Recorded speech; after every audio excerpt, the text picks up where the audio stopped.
민수기 1장 민수기 1장 2절로 4절까지의 말씀. 애기 어디 있어요? 가져왔어요. 자, 제가 읽습니다. 너희는 이스라엘 자손의 모든 회 중 각 남자의 수를 그들의 종족과 조상의 가문에 따라 그 명수대로 계수하였더니 이스라엘 중 20세 이상으로 싸움에 나갈 만한 모든 자를 너와 아론은 그 진영별로 계수하되 각 지파의 각 조상의 가문에 우두머리 한 사람씩을 너희와 함께 하게 하라. 아멘. 이 민수기라고 하는 말은요, 백성민 실수, 백성의 수를 센다 그래서 민수기거든요. 그러면 왜 하나님께서 백성의 수를 세느냐라고 하는 거죠. 다른 게 아니라 하나님께서 사람을 창조하셨어요. 근데 이 사람이 하나님 앞에 온전하게 섬기는 게 아니라 타락을 하게 되잖아요. 그래서 만들어지는 나라가 우리가 창세기서부터 요한계시록까지 계속해서 나오는 하나의 나라가 있어요. 그게 어떤 나라냐면 바벨론이라고 하는 나라. 이 바벨론에서 하나님께서 아브라함을 택하시잖아요. 그래서 우리가 성경을 본 것처럼 아브라함이 가나안 땅에 가서 이삭을 낳고 이삭이 야곱을 낳고 그 야곱이 12아들을 낳게 되어지고 그러고 나서 이제 애굽에 들어가게 되어지죠. 그 애굽에 들어갔을 때에 이들이 이제 430년이 흘러가면서 약 200만, 250명 많은 인구가 채워지는 거예요. 근데 문제가 생겼어요. 이들이 다 노예가 되어버린 거예요. 그래서 하나님께서 모세를 통해서 이들을 하나님의 산 호렙산이라고 하는 신의 산으로 데리고 나오셔서 이들에게 너희는 더 이상 노예 아니야. 너희는 하나님 백성. 너희는 왕 같은 제사장이야 라고 하면서 언약을 주시고 그래서 신의 산에서 주셨다 해서 신의 산 언약이라고 하는 걸 하나 주셨고요. 그 다음에 너희들 이제 내가 이렇게 다스리고 통치할 거다 라고 하면서 십계명을 주시죠. 그리고 하나님이 너희와 함께 하고 있단다 가시적으로 눈에 보이게 하기 위해서 어때요? 성막이라고 하는 것을 주셨어요. 그래서 이제는 하나의 국가가 만들어질 때 반드시 세 가지가 필요하잖아요. 하나는 국민, 하나는 주권, 하나는 영토. 근데 이제 국민 만들어졌어요. 또 한 가지 만들어진 게 뭐예요? 주권. 이제 무엇만 있으면 돼요? 영토만 있으면 완전히 하나님의 유형 국가가 만들어지게 되어지는 거죠. 이때에 백성의 수를 세라고 하는 거죠. 그렇다고 한다면 지금 몇 명? 요거 세라는 게 아니죠. 지금 여기서 백성의 수를 세라고 하는 그 의미 속에는 하나님 나라의 군대를 점검하겠다라고 하는 의미가 내포되어져 있단 말이에요. 그래서 이 시간은 하나님 나라의 백성의 수를 센다는 이 의미 속에서 어떤 내용이 있는지를 살펴보려고 해요. 근데 이 민수기는 구약 성경에서 교회론을 이야기하고 있거든요. 그래서 오늘날 우리 그 신약 시대의 교회가 무엇인지에 대해서 말씀하고 있다는 사실을 여러분들이 생각을 하시면 될 것 같아요. 자, 오늘 이제 본문 2절을 보시면 너희는 이스라엘 자손의 모든 회 중 각 남자의 수를 그들의 종족과 조상의 가문에 따라 그 명수대로 계수해라 하네요. 남자의 수를 계수를 하는데 그 조건이 뭐냐면 3절이에요. 그래서 3절에 보니까 두 가지의 조건을 얘기하고 있어요. 하나는 뭐냐면 이스라엘 중에 20세 이상.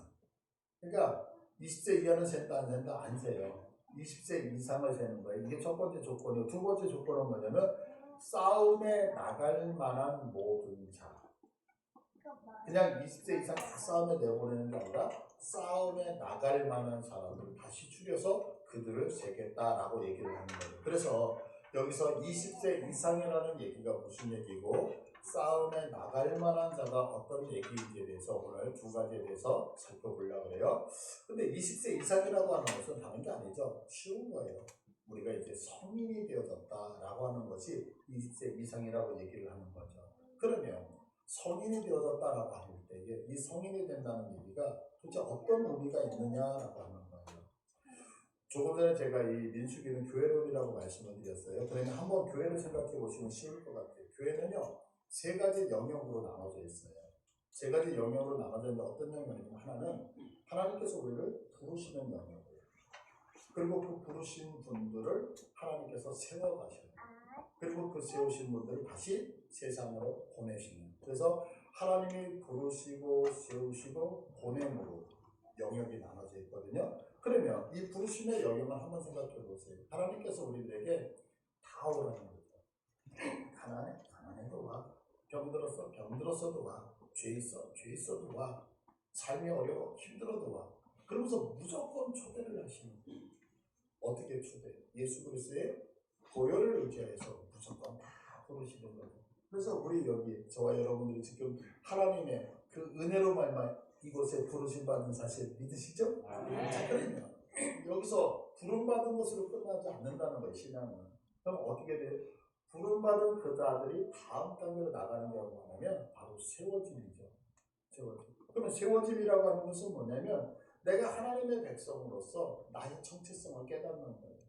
그래서 내가 하나님의 은혜를 알고 하나님이 누구인지 내가 믿고 있는 것이 무엇인지를 깨닫는 단계란 말이에요.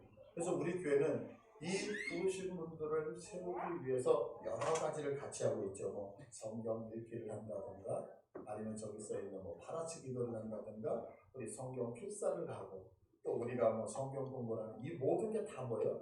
부르신 하나님의 백성을 세우기 위해서 수고하고 노력하는 작업인 거죠. 그러면 왜 우리를 그렇게 세우느냐? 이유는 한 가지. 몸의 근에서. 그러니까 하나님께서 아브라함을 택하신 이유가 뭐냐면 너 잘 먹고 잘 살아라. 하나님께서 우리를 구원하신 이유가 뭐냐면 너 그냥 구원받아서 천국 가면 된다. 이것 때문에 부르신 게 아니라는 거죠. 하나님께서 우리를 부르시고 세우시는 이유는 뭐냐면 나를 통하여 아브라함을 통하여 세계 열방에 모든 자들이 복받게 하시기 위하여 부르셨던 그 사명 감당하기 위하여 나를 하나님이 구원하신 건 뭐냐면 예수 믿고 내가 먼저 은혜 충만하게 받아서 그것을 세상의 사람들에게 나눠주라고. 가깝게는 누구? 내 가족들에게, 내 친척들에게, 또 내가 속해져 있는 어떤 지역에, 더 나아가서는 뭐 나라와 민족을 뛰어넘는 열방에 나가서 이 복음을 전하라고 우리에게 이 보내심의 영역을 부르고 있다는 거죠. 그러니까 성인이 되었다는 말은 뭐냐면 하나님이 우리를 부르신 거는 우리의 수고가 없어요. 그래서 하나님의 일방적 은혜로 말미암아 부르신 거예요. 그러면 내가 이제 부르심을 받았다면 내가 누구인지, 하나님이 누구인지, 내가 무엇을 해야 되는지를 깨닫는 이 단계, 여기 세워지는 이 단계에서부터 우리가 성인이 되어졌다라고 얘기를 할 수 있는 거죠. 바로 이스라엘 백성들을 계수하라고 하면서 너희들 20세 이상이라고 말씀하고 있는 것은 뭐냐면 이제 너희들이 하나님의 백성으로 부름을 받았으니까 이제는 깨달아서 하나님 나라가 무엇인지를 바르게 아는 자들을 계수하라라고 하고 있다는 사실입니다. 이것을 그대로 우리의 신앙에다가 한번 적용을 시켰으면 하는 마음이 있어요. 여러분들 그 다 태어난 아이들은 딱 세 가지만 하잖아요. 먹고 자고 배설하고. 먹고 자고 배설하고. 그죠? 그러면 먹고 자고 배설한다 그래서 야 저놈의 자식은 먹기만 하고 자기만 하고 떠났어. 이렇게 얘기하지 않는다고요. 그럼 이유가 뭘까요? 아이들의 목적은 뭐냐면 그렇게 먹고 자고 배설을 하면서 내 몸이 자라는 거잖아요. 이게 목적이에요. 신앙도 동일하죠. 신앙도 어때요? 우리가 하나님 앞에 부르심을 받았어요. 그러면 부르심을 받았을 때 우리들에게 처음으로 주어지는 게 뭐냐면 내가 자라는 거예요. 자라기 위해서는 어떻게 해요? 성경을 읽어야 돼요. 자라기 위해서 어떻게 해요? 하나님하고 교제하는 기도 생활도 한다고요. 그런데 생각해 보세요. 어린아이가 먹고 자고 배설을 하는데 1살 때도, 2살 때도, 10살 때도, 20살 때도 결혼할 나이가 됐는데 먹고 자고 배설만 한다. 그러면 우리가 최고다 이러겠어요. 저런 자식 인간 노릇도 못하는 이런 얘기하지 않겠어요? 동일하죠. 신앙도. 우리가 하나님의 부르심을 막 받았을 때는 성경 읽는 거, 하나님하고 기도하는 거, 왜? 그것을 통해서 우리가 자라야 됩니다. 그런데 어느 정도 시간이 지나잖아요. 그럼 이제는 성경만 읽는 것, 기도만 하는 것이 우리 전부의 생활이 아니라고 하는 거죠. 생활이라고 하는 단어를 사전에서 찾아보면 일정한 환경에서 활동하며 살아가는 행위 이렇게 되어 있어요. 그러니까 이것을 신앙이라고 하는 것으로 신앙생활에다가 접목하면 신앙 안에서 활동하면서 살아가는 행위. 그러니까 여기서 주목해야 되는 단어가 뭐냐면 활동하면서 살아가는 행위. 활동을 해야 되는 거예요. 그러니까 이것을 쉽게 얘기하면 우리가 신앙생활을 내가 신앙을 통하여 어떤 일을 했느냐에다가 초점이 맞추어진다라고 하는 거죠.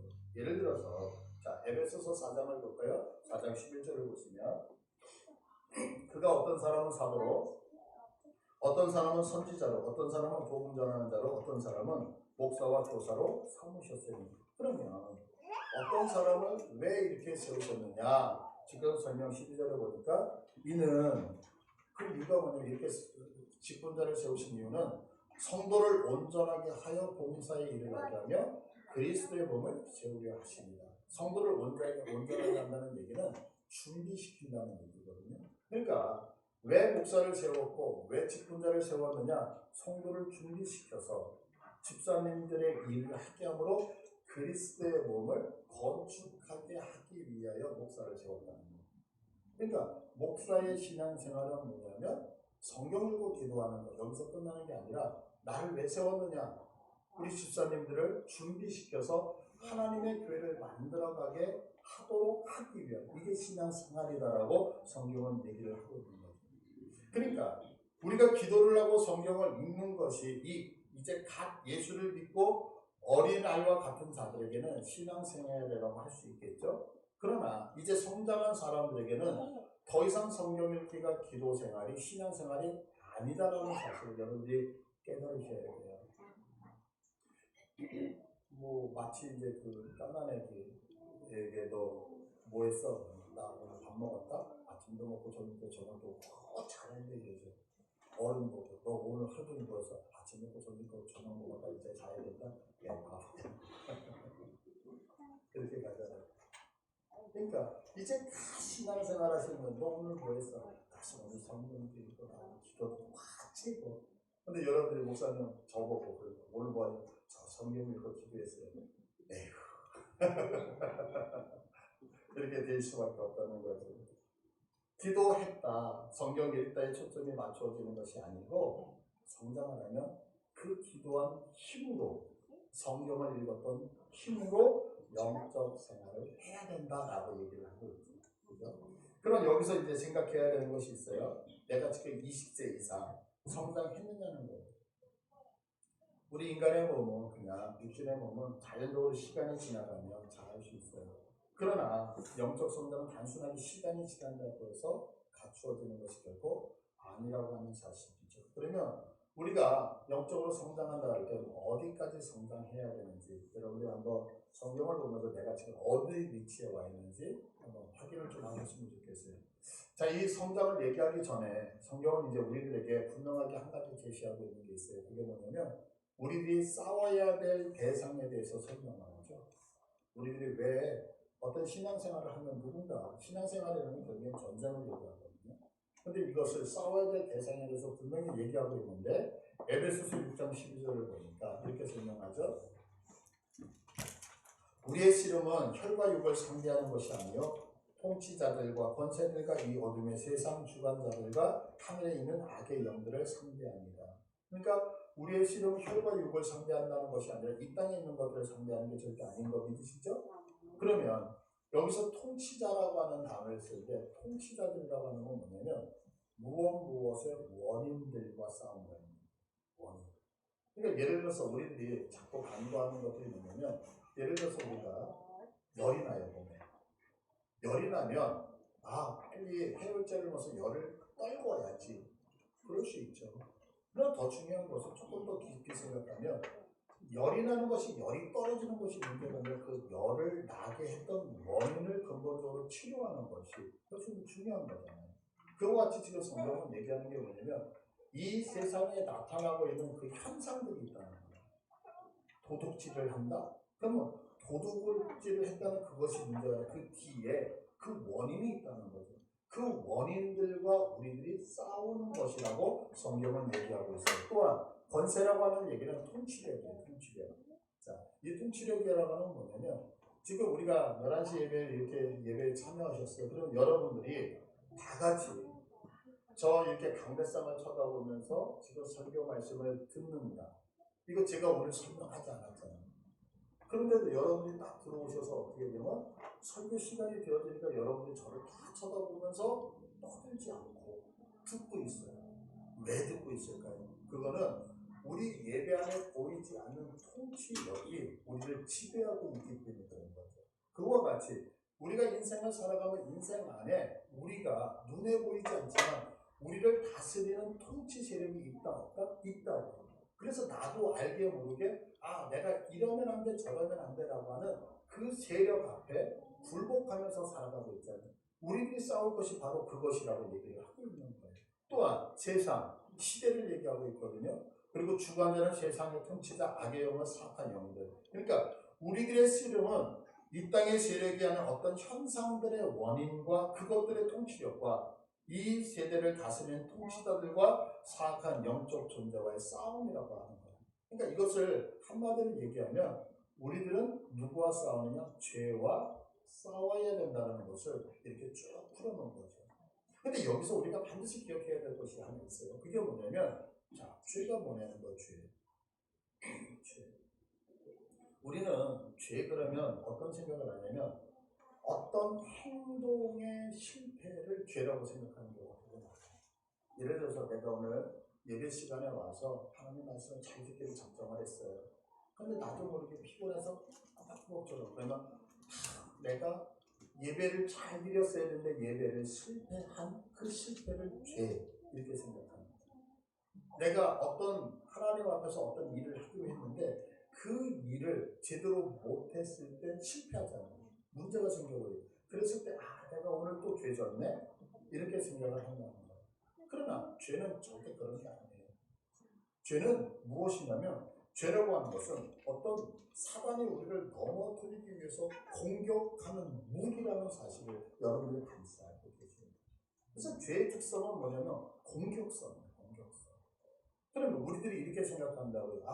사단이 죄를 가지고 우리를 공격할 때에 우리가 믿음이 좋고 신앙이 아주 뛰어나고 영성이 높으면 사단이 우리를 공격하지 않겠구나. 아니요. 정말 말씀이에요. 사단은요. 예수님도 공격했다는 사실 아시죠? 그러니까 죄가 갖고 있는 특징은 뭐냐면 죄는 사단이 사용하는 거기 때문에 그 사람이 뭐 영역이 높다 낮다 그 사람이 의인이나 아니면 다 떠나서 공격하는 무기라고 하는 사실을 여러분들이 반드시 인식을 하셔야 되는 거죠. 그래서 이 죄에 대해서 우리가 싸우기 위해서는 하나님 우리에게 명령하고 계세요. 그게 뭐냐면 너희들은 이 죄와 싸우기 위해서 하나님의 전신갑주를 입어라 이렇게 얘기를 해요. 근데 하나님의 전신갑주를 입을 때 이 전신갑주를 아까 하나님이 교회를 부르시고 세우시고 보내심이라고 하는 세 영역으로 생각했을 때 부르심은 하나님의 전적인 은혜였잖아요. 그러면 이제는 나를 세우시고 부르실 때 이 무기들이 사용이 되어져요. 그러니까 우리가 신앙생활 할 때 특히 20세 이상을 뽑는다고 했을 때 이 20세 이상은 성숙된 자, 성장된 사람인데 내가 영적 전쟁을 하겠다, 하나님의 사람으로 살겠다, 내가 하나님 앞에서 세워져야 되겠다 할 때 반드시 알아야 되는 게 이 두 가지가 세워지지 않으면 우리는 영적으로 다 실패할 수밖에 없다는 거예요. 자, 그러면 우리가 반드시 전쟁에 나가기 전에 갖춰야 될 두 가지가 있어요. 그게 뭐냐면 계속해서 에베소서 11장에 보니까 이렇게 설명하죠. 마귀의 관계를 능히 대적하기 위해 이 관계라고 하는 얘기는 뭐냐면 절차 방법을 얘기합니다. 우리가 생각할 때 사단이 이렇게 있는데 집사님 나오세요. 절대 이러지 않아요. 우리가 실무서에 가면 어떤 서류 하나를 접수할지라도 이렇게 절차가 있잖아요. 그러니까 사단도 절차를 따라서 한다는 그거를 관계라고 합니다. 그러니까 사단의 그 절차와 방법을 대적하기 위해서는 하나님은 전신갑주를 입어야 되는데 그 전신갑주 중에서 내가 싸움을 하기 전에 갖춰야 될 기본적인 거, 내가 성장해야 되는 것이 있는데 두 가지가 반드시 있어야 돼요. 두 가지. 그럼 첫 번째가 뭐냐면 첫 번째, 사단은 거짓말의 악이잖아요. 그렇기 때문에 성경은 우리들에게 뭐라고 얘기하냐면 14절을 보시면 14절 그런즉 서서 진리로 너희 허리띠를 띠고 그러니까 우리가 반드시 영적 전쟁을 한다, 믿음의 생활을 하면서 하나님의 사람답게 살겠다, 그러면 딱 갖춰야 될 것이 하나가 있어요. 그게 뭐냐면 진리의 허리띠를 띠셔야 되는 거 믿으세요? 이제 제가 이제 많이 부족하지만 가끔가다 이렇게 이제 목사님들 앞에 서서 성경에 대해서 강의를 하는 경우가 종종 있어요. 근데 이제 어떤 목사님이 제게 와서 이런 말씀을 하시더라고요. 목사님, 다른 건 다 좋은데 내가 좀 목사님이 가르치는 성경에 대해서 하나가 걸리는 게 있어서 목사님한테 성경 배우는 게 상당히 조금 어렵다는 말씀을 하셔요. 그래서 어떤 부분이 이렇게 걸리십니까? 라고 얘기하니까 이분이 저한테 그러는 거예요. 나는 유신진화론을 믿습니다. 라고 얘기해요. 유신진화론이라는 건 뭐냐면 하나님의 천지를 창조하셨어요. 하나님의 천지를 창조하셨는데 창조하셨을 때에 무엇을 주시냐면 그 피조물 안에 스스로 진화하여 다른 종으로 나갈 수 있는 능력을 부여해줬다. 이 얘기예요. 그러니까 하나님이 창조를 했는데 그 창조된 것을 믿어요.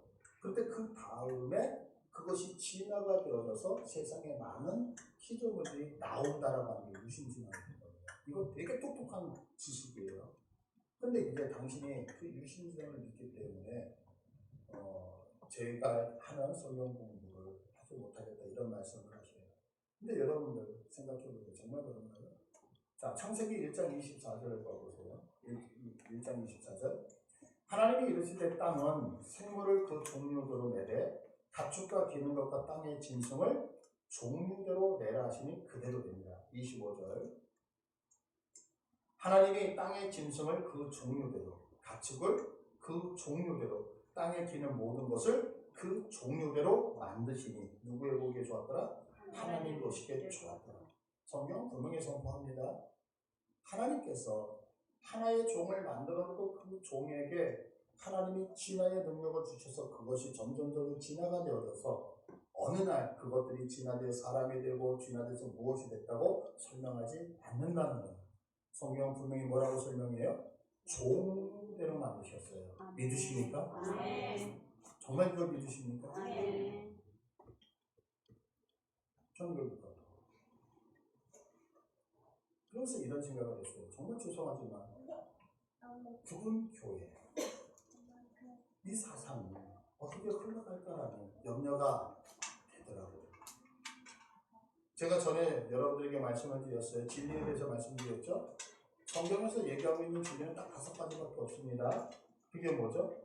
성부, 성자, 성령, 성부 하나님의 말씀, 기록된 성경 말씀 외에는 진리가 없어요. 이거 믿으십니까?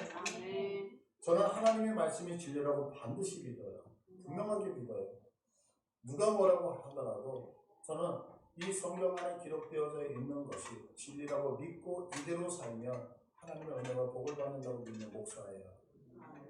그런데 제가 믿음의 생활을 하면서 한 가지 풀리지 않았던 것이 있었어요. 그게 뭐냐면 지금은 목회자가 되어졌기 때문에 나름대로 묵상하라고 성경을 찾으면서 해석이 되지만 제가 이제 청년으로 지냈을 때 한국교회에 많은 영향을 끼쳤던 우리 그 큰 교회, 대형 교회 목사님들이 계셨단 말이에요. 근데 그 중에서 한 가지 이해가 되지 않았던 것이 있어요. 그게 뭐냐면 요한삼서 1장 2절이에요.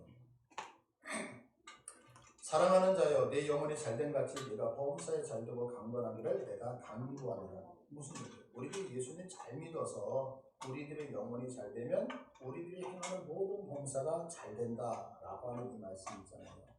그런데 제가 이제 영혼이 되게 잘됐잖아요. 인정하시죠? 네. 잘돼서 제가 이제 목회자가 되어졌어요.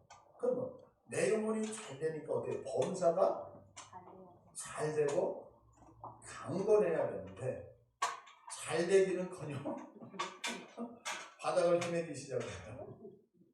내 영혼은 분명히 잘됐는데 강건하기는커녕 힘든 거예요. 그러니까 둘째 하나님 약속하셨는데 이게 뭡니까? 나는 의문을 많이 던졌다고요. 여러분들은 무조건 의심 없이 믿고 계시던가요? 이게 해결이 안 되는 거예요. 아니 내가 내가 하던 모든 것들을 집어던지고 내가 주를 위해서 살겠다고 하면 하나님이 정말 예뻐서 떡이 떡이라도 하나 더 주셔야 되잖아요. 근데 떡은 가지고 떡이 없어서 굶어. 얼마나 이게 방황이 되어지겠어요. 그러다가 제가 고민하고 있는 가운데 하나님의 말씀을 통해서 깨달은 게 있어요. 그 깨달은 게 뭐냐면 누가복음 18장 1절이에요. 누가복음 18장 1절. 예수께서 그들에게 항상 기도하고 낙심하지 말아야 할 것을 비유로 말씀하여. 자, 그러면서 그 다음은 제가 설명해 드릴게요. 어떤 동네에 하나님을 무시하는 아주 복된 재판장 하나가 있었다는 거예요. 그런데 그 동네에 원한에 있는 과부 하나가 있어요. 그래서 이 과부가 재판장을 찾아가서 재판장님, 나에게 이렇게 속상함이 있어요. 나의 속상함을 풀어주세요. 싫어. 아니 풀어줘. 싫어. 근데 이 여인이 너무너무 속상하니까 어떻게 포기해요? 포기를 안 해요. 포기를 안 해요. 그래서 계속해서 도와달라고 풀어달라고. 그러니까 이 재판장이 하는 소리가 뭐냐. 지겨워 죽겠다. 민수적으로 진짜 안 들어주면 맨날 와가지고 정말 막 이러는 거예요. 좀 리얼했나요? 그래가지고 알았어 내가 들어본 치사해서 해준다 그래서 들어줬다는 거예요.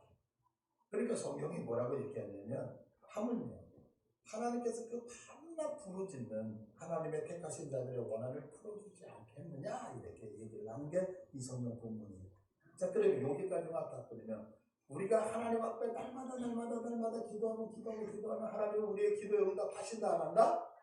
하신다. 근데 중요한 것은 안 하신다. 안 하신다는 거. 자, 1절에 보세요. 1절에 보시면 예수께서 그들에게 항상 기도하고 낙심하지 말아야 할 것을 비유로. 자, 항상 기도해서 응답받으면 낙심해요 안 해요? 안 해요. 기도 응답받으면 낙심 안 하잖아요. 근데 항상 기도는 하는데 낙심은 왜 하냐면 항상 응답이 안 돼. 그래서 낙심하는 거거든요. 그러니까 이 비유는 너희들이 열심히 하나님 앞에 기도하고 날마다 항상 하면 기도의 응답을 준다가 아니라 안 준다 이 얘기거든요. 안 준다. 그럼 왜 안 주시는 이유가 있어요? 8절을 볼까요? 8절 때문에 안 주시는 거예요. 8절. 자, 내가 너에게 이르노니 속히 그 원한을 풀어주시랴. 그러나, 자, 그러나가 나오면 다 뒤집어 놓는다고 그랬죠. 제가 오늘 여러분들 피자 쏩니다. 그러나, 그러면 쏜다 안 쏜다? 안 쏜다. 그렇죠. 그러나 뭔가 원한을 풀어주시랴. 여기까지 좋았어요. 이제 그러나가 나왔다. 그러면 안 들어주신다 그랬잖아요. 그럼 왜 안 들어주시냐? 그러나 인자가 올 때 세상에서 믿음을 보겠느냐? 이 얘기. 무슨 얘기냐면 이거예요. 우리 인간은 어떤 잘못을 저지르면 항상 누구의 탓으로 돌리잖아요. 누구의 탓. 그래서 선악과 따먹었어. 내가 따먹었어. 그게 누구 탓이었어요? 아담. 그 아담을 낳은 하나님 탓. 여러분들이 지금 예배 시간에 좋아요. 누구 탓이에요? 재미없게 이야기하는 목사 탓. 이렇게 탓이잖아요. 우리 탓. 그러니까 하나님이 이걸 아시는 거예요. 그러니까 하나님이 어떻게 하시냐면 너 마지막 심판 백보자 심판 때 와서 우리가 왜 신앙생활 제대로 못했어? 그럼 우리는 뭐라 그러냐면 나는 정말 하나님 하고 싶었거든요. 그런데 하나님 먹을 게 없었어요. 먹을 게. 그러니까 먹을 게 없으니까 어떻게 해요? 직장에 다녀야 되는데 직장이 추우면 안 쉬네. 그래서 예배생활 제대로 못하고 신앙생활 못한 거예요. 그러니까 이게 무슨 탓이에요? 하나님이 내게 먹을 것만 제대로 줬으면 내가 신앙생활 잘했을 텐데. 이 얘기잖아요. 너 왜 신앙생활 제대로 못했어? 하나님 내가 인생을 살다 보니까 와, 내 환경 같은 거 왜 꼬이는 게 많아요. 이것만 해결됐으면 내가 신앙생활 잘했을 텐데 이거 문제를 풀어주지 않는 하나님 다 이렇게 얘기를 한다. 그때 하나님께서 그거에 대해서 변명하지 못하게 하시겠다. 그래? 너 뭐 먹고 살았는데? 저요 보리밥을. 너 보리밥 먹을 때 여기 금식하면서도 믿음의 생활하는 사람이 사람이다. 너 아파서 신앙생활 못했다고? 여기 이 사람은 침대에 누워서 침대째 다니면서 하나님 앞에 예배했단다. 너 환경과 조건이 어려워서 힘들어서 그랬다고? 이 사람은 죽음 직전에서도 하나님을 부정하지 않고 하나님을 예배했답니다. 무엇 때문에? 내가 갖고 있는 원한, 내가 갖고 있는 하나님 앞에 부르짖는 기도를 들어주지 않는 이유는 나를 버리심이 아니라 마지막 때에 나를 심판의 잣대로 사용하시기 위해서 하나님이 나를 들어서 쓰신다는 사실 믿으십니까? 제가 이 사실을 깨달습니다. 내가 왜 그렇게 주님 앞에 기도하고 간구해도 내 삶의 문제가 이렇게 해결되지 않았을까? 너무너무 힘들 때 이 말씀이 저에게 그래 맞아. 그래. 여러분 부탁드려요. 하나님을 우리의 이성으로 이해하려고 하지 마시길 바래요. 하나님은 우리의 믿음의 대상이지 하나님은 우리의 이해의 대상이 아니라는 사실 믿으십니까? 내 머리로 이해되지 않더라도 하나님의 모르셔요. 하나님의 진리의 말씀이 맞단 말이에요. 하나님이 왜 하나님인지 아세요, 여러분? 내 머리를 다 동원해도 그분을 이해할 수 없으니까 그분이 하나님이에요. 내가 아무리 수고하고 아무리 노력해도 그분을 따라갈 수 없기 때문에 그분이 하나님이란 말이에요. 바로 내가 이해가 되면 이해가 되는 대로 이해가 되지 않으면 이해가 안 가는 대로 하나님이 나보다 더 오르시다는 것을 믿으시고 그냥 그것을 부여잡으시는 여러분들을 축복합니다. 이렇게 여러분 진리 안에 딱 서 있어요. 이 진리 안에 서 있지 아니하면 영적 잔재, 영적 싸움 자체가 불가능하다고. 우리 성도님들 다 진리 안에 서 있죠? 감사합니다. 두 번째로 우리가 영적 전쟁을 하기 위해서 꼭 성장해야 되는 것이 있어요. 하나가 뭐냐면 의의 호심경을 붙이라. 의의 호심경은 가슴을 보는 흉곽을 얘기하거든요. 그러니까 우리의 마음을 이렇게 보호하는 거예요. 제가 언젠가 말씀드렸던 것 같아요. 저는 이제 어떤 분이 제게 오셨어요. 우연한 기회에 이렇게 만나게 된 거예요. 대화를 하는데 그분은 무슨 얘기를 하냐면 이 코에서 이 석유 냄새가 난다는 거예요. 석유 냄새. 가만히 있는데도. 그래서 이 석유 냄새를 없애기 위해서 병원에 가는데 치료가 되지 않아요. 그래서 이제 석유 냄새가 나는 그 얘기를 들으면서 밥을 먹을 때도 이게 석유 냄새가 같이 올라오니까 밥을 못 먹잖아요. 그러시냐고 그래서 제가 그런 기도를 해드리겠습니다. 그래서 이제 기도를 잠깐 했는데 정말 하나님의 은혜로 기도를 하고 싹 났어요. 그러니까 이분이 너무 좋잖아요. 그래서 당신의 교회를 가셔가지고 아무개 목사님한테 기도를 받으니까 이 문제 해결되지 않았던 이 문제가 해결됐다. 그러니까 이제 이 얘기를 듣고 권사님 한 분이 전화를 주셨어요. 목사님, 제가 허리가 너무너무 많이 아픈데 저를 위해서 기도를 해주실 수 있습니까? 그래서 제가 권사님 죄송합니다. 담임 목사님한테 허락을 받고 오시면 기도를 해드리고 안 받으시면 기도를 못 해드립니다. 라고 이제 담임 목사님한테 이제 아프시니까 기도를 받겠다고 얘기를 했고 허락을 받으신 거예요. 그래서 이분이 이제 기도를 받으러 오셨게 되고 그렇게 되면서 그 담임 목사님을 알게 된 거예요. 그 담임 목사님이 그 뒤에 있는 현수막을 해주신 김상수 목사님이거든요. 그래서 이제 김상수 목사님하고 이제 교제가 지금까지도 이어지고 있는데 그 교회에 제가 놀러 가게 됐어요. 갔는데 제가 가니까 목사님 좀 시간이 있나요? 네, 있습니다. 그러면 한 청년을 좀 기도를 해주세요. 왜 그러니까 그러니까 이 청년이 환청이 들린다는 거예요. 그래서 이 영적인 문제가 있는데 같이 좀 기도를 좀 목사님한테 받고 싶다고. 그러면 불러 오셨으면 좋겠어요. 그러니까 전화를 하는데 이 친구가 막 왔어요. 그래가지고 이제 이 친구를 가운데다 놓고 제가 그 친구의 왼쪽에서 그리고 담임 목사님 오른쪽에서 이제 기도를 딱 한 거예요. 기도를 한참 하고 있는데 한참도 아니죠. 한 5분 정도, 10분 정도 있는데 이 청년이 고백하는 거예요. 환상이 보여요. 환상이 보여요. 그래서 그림을 그려서 그래 너의 눈에 보이는 환상을 그려봐라. 그랬더니 이 친구가 자기를 가운데 딱 그려놓고 담임 목사님이 있는 이쪽은 천사가 내 쪽은 악마가 그래서 그림을 딱 그리는 거예요. 그런데 이 친구가 하면서 우리 목사님이 있는 데는 그 예수님의 광채처럼 빛이 쫙 내려오는데 목사님이 계시는 데는 새카맣고 그렇다는 거예요. 그 얘기를 딱 듣는 순간에 제 마음속에 내가 지금까지 지었던 모든 죄가 그냥 쫙 흘러가는 거예요. 그 다음서도 기도가 될까요? 안 될까요? 나 같은 게 뭐라고 기도를 할 수 있지? 주눅이 드는 거예요. 그래서 결국에는 예수님의 이름으로 기도합니다. 그러고 나와버렸습니다. 제가 무슨 말씀 드리려고 하냐면 이걸 얘기하는 거예요. 여러분, 우리가 왜 위에 호신경을 붙여야 되냐면 우리 중에서 죄 안 지은 사람이 누가 있어요. 근데 영적 싸움에 딱 들어갔는데 한번 얘기한 것처럼 자, 이쪽에 새카매요. 악마가 드글드글 거리고 그러면 어떻게 생각해요? 아, 영적으로 하나님 앞에 나가지 못하도록 방해하는구나. 이렇게 해서 더 강하게 가야 되는데 그렇죠. 내가 지었던 모든 죄를 주나 나 같은 게 뭘 하겠습니까? 이러면서 기주가 이렇게 가더라는 거예요. 스가랴서 3장 1절을 한번 보시면요. 스가랴서 대제사장 여호수아는 여호와의 천사 앞에 섰고 사탄은 그의 오른쪽에 서서 그를 대적하는 것을 여호와께서 보셨어요.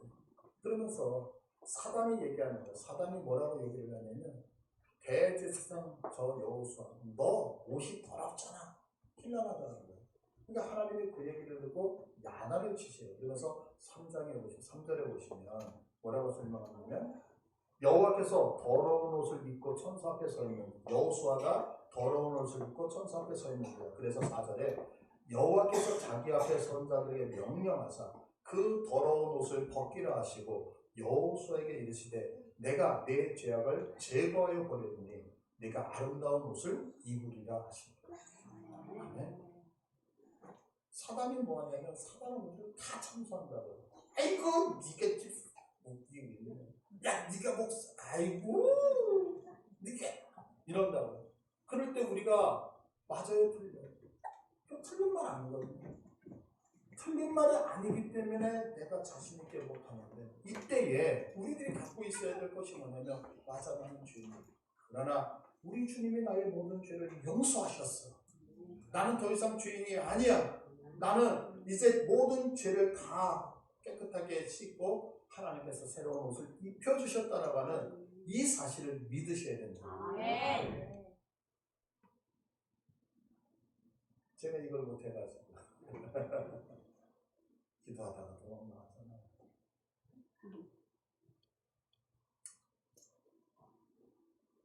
자, 그러면 이것이 기본이에요. 이것이 세워져야 되는 거예요. 예수 믿는 사람. 그럼 여러분 이거 다 세워지셨습니까? 내가 진리 안에 바르게 누가 뭐라고 해도 난 이게 진리라고 여러분들 흔들리지 않는 자신이 있습니까? 누가 뭐라고 해도 나는 하나님 앞에서 의인이라고 이야기할 수 있는 자신이 있습니까? 이럴 때에 두 번째로 나가는 것이 뭐냐면 오늘 본문으로 오면 20세 이상으로 싸움에 나갈 만한 모든 자를 계수하라 이거예요.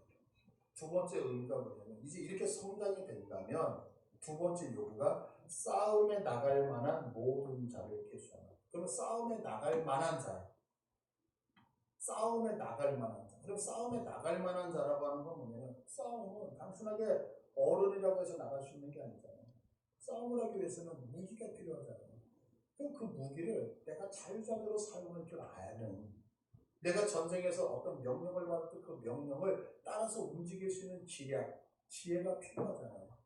그러니까 이 모든 것들을 자유자재로 쓸 수 있는 자들, 무기를 사용할 수 있는 자들을 계수하라고 얘기해요. 이것을 그대로 성경에 신약 성경에다가 신약에다가 접목하시면 자 계속해서 이제 우리가 에베소서를 볼 건데요.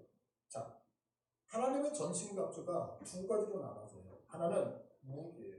무기인데 하나는 방어를 하는 무기고 하나는 공격을 하는 무기로 나눠져요. 그러면 방어를 하는 무기가 뭐냐면 15절에 보니까 평안의 복음이 준비한 것으로 신을 신고 16절에 모든 거에 믿음의 방패를 가지고 17절에 보니까 구원의 투구 이 세 가지가 뭐냐면 우리가 사단이 나를 공격할 때 사단이 공격할 때 어떻게 공격하냐 체계적으로 공격한다 했잖아요. 이 체계적으로 공격할 때 방어하는 게 이 세 가지라는 거예요. 그리고 사단이 공격할 때 그것을 무찌를 수 있는 공격 무기가 우리에게 성령의 건 말씀이에요. 자 그러면 어떤 무기를 어떻게 사용하는지 한번 보세요. 평안의 복음이 준비한 것으로 신을 신고라고 하는 무기인데 이것은 뭐냐면 몸 전체를 지탱하는 거잖아요. 자 그러면 제가 지금 이 신이라고 하는 것을 이제 우리가 어떤 여러분들이 이렇게 자료나 이런 것들을 보면 전도라고 이렇게 있어요. 그런데 전도는 공격이죠. 공격. 어찌 보면 영적으로. 이건 공격이 아니라고. 그럼 사단이 어떻게 우리를 공격하냐면 이렇게 공격을 해요. 저는요. 영적 전쟁이 무엇이냐라고 정의를 내면 영적 전쟁은 혼의 전쟁이라고 생각해요. 혼의 전쟁이라고 생각하는 게 아니라 저는 혼의 전쟁이라고 생각해요. 이게 뭐냐면 영적 전쟁은 우리들 세계관 안에서 서로 싸우는 거예요. 영적 전쟁은. 그러면 영적 전쟁에서 승리하기 위해서는 한 가지를 분명히 갖고 있어야 돼요. 그게 뭐냐면 내가 갖고 있는 사상이 다음 사상으로 변해야지만 영적에서 승리하는 거예요. 그러니까 보세요. 나는 하나님이 누구냐? 나는 하나님이 부처님이라고 생각을 했어. 근데 왜 부처는 하나님이 될 수 없느냐를 하나하나 설명을 하는 거죠. 왜? 그것은 사람이 만들었어요. 눈에 가시적으로 인간이 만들어서 형상화시킨 것은 하나님이 될 수 있다 없다? 없다. 그렇기 때문에 그것이 아니고 눈에 보이지 않는 이분이 진짜 하나님이다. 이렇게. 그러니까 내가 갖고 있는 이 의라고 하는 생각을 비라고 하는 생각으로 바뀌어야 되니까 하나하나 증명을 할 수밖에 없죠. 논리적으로 설명할 수밖에 없죠. 그러다 보니까 제 설교는 막 눈물을 흘리고 쥐어 뭉클했어 이런 게 없어요. 제 설교는 되게 딱딱해요. 그래서 의자는 푹신하잖아요. 그러니까 제가 제일 많이 듣는 얘기가 뭐냐면 목사님 조금 설교가 이렇게 메말라 있는 것 같아요. 그리고 이렇게 설교를 할 때 이렇게 막 띄워가지고 자꾸 뭔가를 이렇게 설명을 해요. 좀 이렇게 편하게 좀 설교 좀 들으면 안 되냐. 이런 얘기 참 많이 들어요. 두 번째, 목사님 우리가 예배 시간에 설교를 듣는데 대학교 와서 강의 듣는 것 같습니다. 이런 얘기 참 많이 들어요. 그러면 이제 제가 무슨 생각을 할까요? 저도 생각하는 남자잖아요. 그럼 이제 이런 얘기를 많이 듣다 보면 그래. 내가 있을 곳은 이곳이 아니다. 내가 있을 곳은 전부 대학인가 보다. 이런 생각 하겠어요, 안 하겠어요? 이게 숨는 거예요. 무슨 얘기냐면 보세요.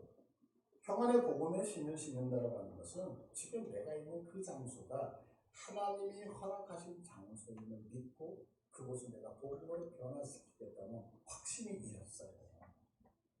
우리가 인생을 살다 보면 얼마나 정말로 뭐라 그럴까 이렇게 만나기 싫은 사람이 많이 있잖아요. 내가 아이고 이 집안에 내가 들어와가지고 이 집안에 들어와서 내 인생이 요망이 없고 이렇게 해서 떠나. 그럼 행복할 것 같으세요? 천만에 많습니다.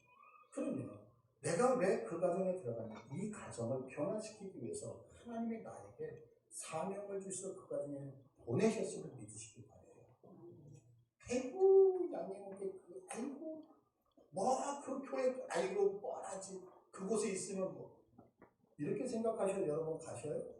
그리고 다른 데 가면 다 좋을 거라고 생각 천만에 많습니다. 하나님이 여러분을 우리 양양교회에 정말로 귀한 일꾼으로 보내셨다는 사실을 믿으시길 바라요. 그러니까 내가 있는 학교가 어떻다가 아니라 내가 그 정말 안 좋은 학교에 들어가. 왜 들어가느냐면 나를 통해 그 학교를 명문으로 바꾸고자 하시는 하나님의 뜻이 있다는 사실. 교회가 형편없어도 그곳에 나를 보내신 것은 뭐냐면 하나님이 나를 그곳에 보내심을 통하여 나에게 갖고 있는 복음으로 그 교회를 바꿔내기 위해서. 여러분들 믿으세요? 대한민국에 얼마나 입시 경쟁, 여러분들 난리도 아니잖아요. 스카이 아니면 쳐다도 안 보잖아요. 그럴 때에 한 목회자가 꿈을 꾸죠. 어떤 그 세상처럼 어떤 학문적으로 뭔가를 밟고 일어서는 것이 아니라 하나님 앞에 기도하면서 하나님 앞에서 정말 말씀을 갖고 우리나라의 인재를 키워내는. 그래서 골짜기도 그런 골짜기가 없죠. 골짜기도 학교 하나를 탁 만들어놨어요. 만들어놓고 학생들을 모집했어요. 모집해가지고 돈이 없어. 그러면 얘들아 우리 기도하자. 그래서 전교생을 놓고서 기도하기 시작을 하죠. 그렇게 해서 기도해가지고 만들어지는 명문대가 나가요. 한동대. 한동대는 여러분들 가보셨어요? 포항 구석에 있거든요. 아무것도 없는 그 꼴짝이에요. 하나님의 비전. 세상 사람들이 안 된다고 얘기할 때, 포기한다고 할 때 그곳에 들어가서 내가 복음으로 변화시키겠다라고 하는 내가 평안의 복음의 신을 신표라고 하는 이 사실을 여러분들 명심하시길 바랍니다.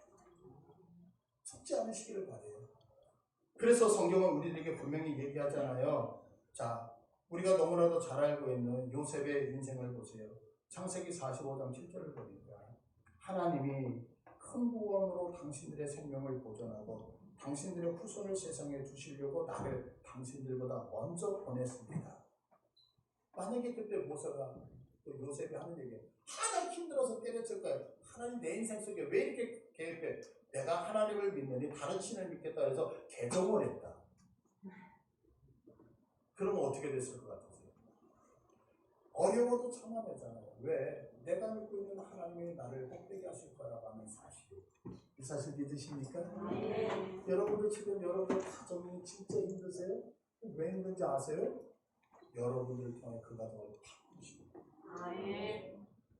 내가 있는 환경과 조건이 너무너무 괴로우세요? 이제 여러분이 그곳에 있어서 그곳을 복 받은 거예요. 근데 그 복을 나눠주기 전에 도망가면 될까요? 안 될까요? 네. 절대로 속지 마세요. 힘들면 힘든 곳에 가 계시는 거예요. 왜? 나를 위하여 복받게 하시는 거예요. 이게 첫 번째, 우리가 이걸 마음껏 사용할 줄 알아야 돼요. 그래서 여러분들 부주는 곳에 찾아다니시고 어려운 곳으로 내가 그곳에 가서 변화시켜야지만 그것이 좋은 장소가 되잖아요. 두 번째는 뭐냐면 믿음의 방패예요. 자, 믿음의 방패라고 하는 것은 뭐냐면 모든 악한 자의 불화살을 소멸하는 것이라고 되어 있거든요. 자, 불화살이 위험한 것은 왜 위험하냐면 한번 전쟁을 생각해 보세요. 전쟁을 할 때에 불화살을 쏜다는 것은 낮에 주로 쏠까요? 밤에 쏠까요? 밤에. 그럼 불화살을 쏠 때 불화살만 쏠까요? 일반 화살도 같이 쏠까요? 일반 화살도 같이 쏜다. 이게 무서운 거예요. 뭐냐면 자, 밤에 저기서 불화살이 날라와요. 날라와서 불화살을 피하려고 피했는데 옆에 일반 화살이 날라와서 맞아서 죽는 거예요. 이해되시죠?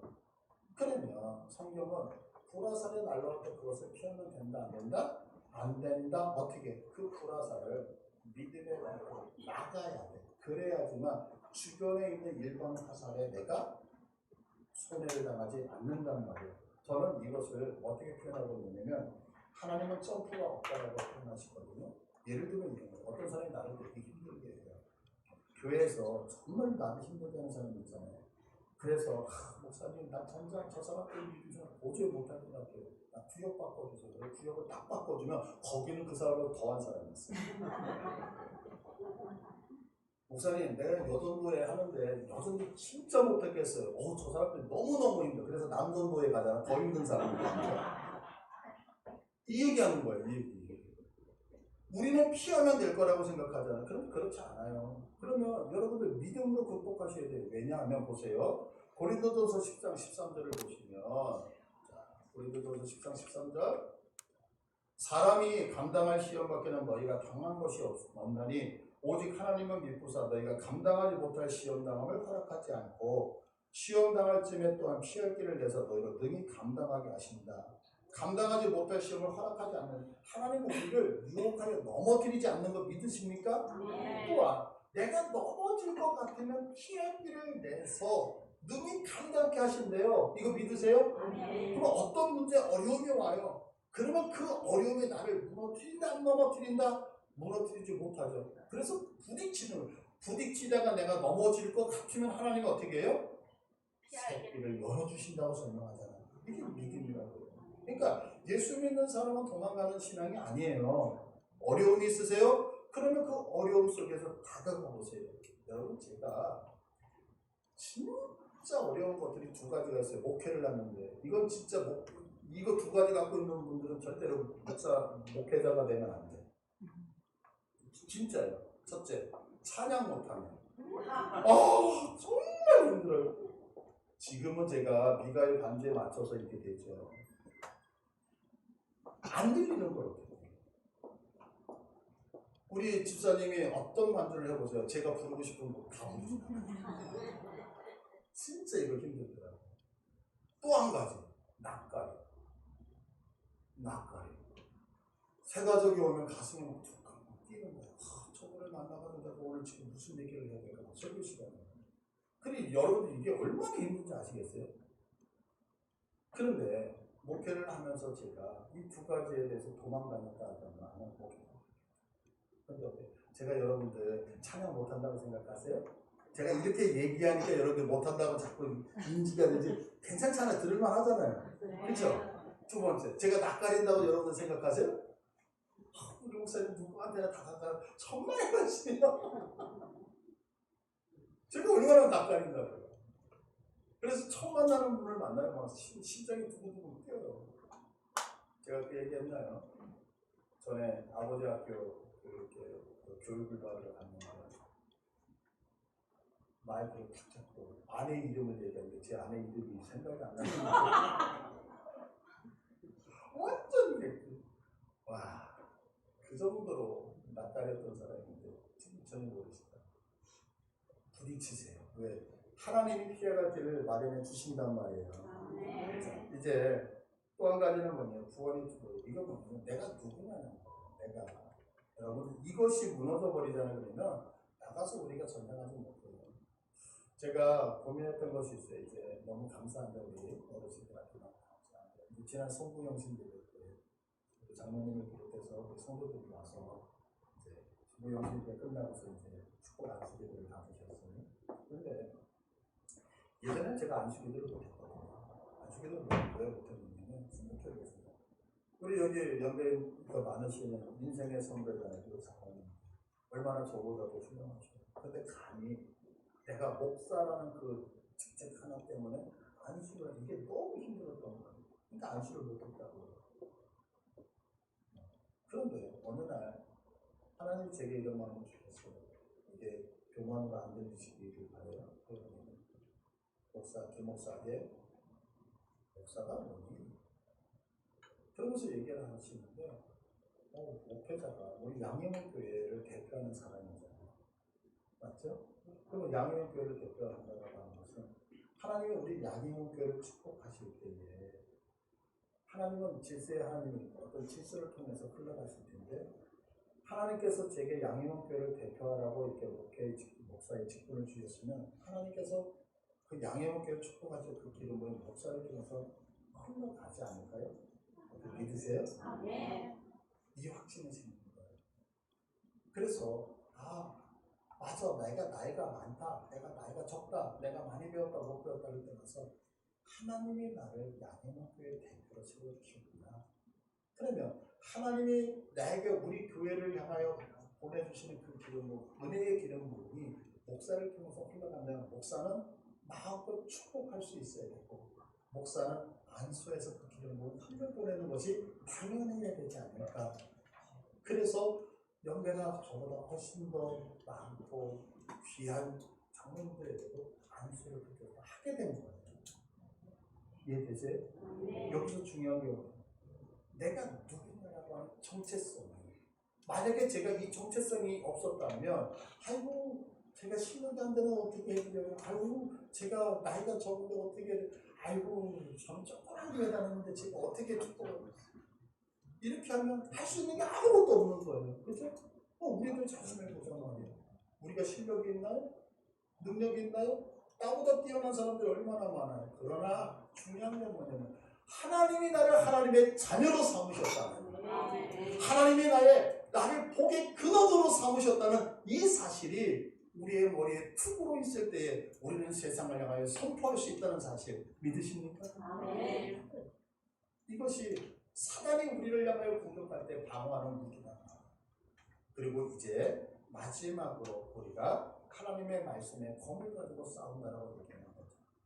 자, 오늘은 특별히 긴 말씀을 좀 전했어요. 자, 오늘 본문 20대 이상 싸움에 나갈 만한 자를 계수하라는 의미는 이제 성인이 된 자로 전쟁을 치러낼 수 있는 자들을 계수하라는 의미였다는 거죠. 그렇다면 지금 우리는 어느 정도 성인이 되어져 있느냐?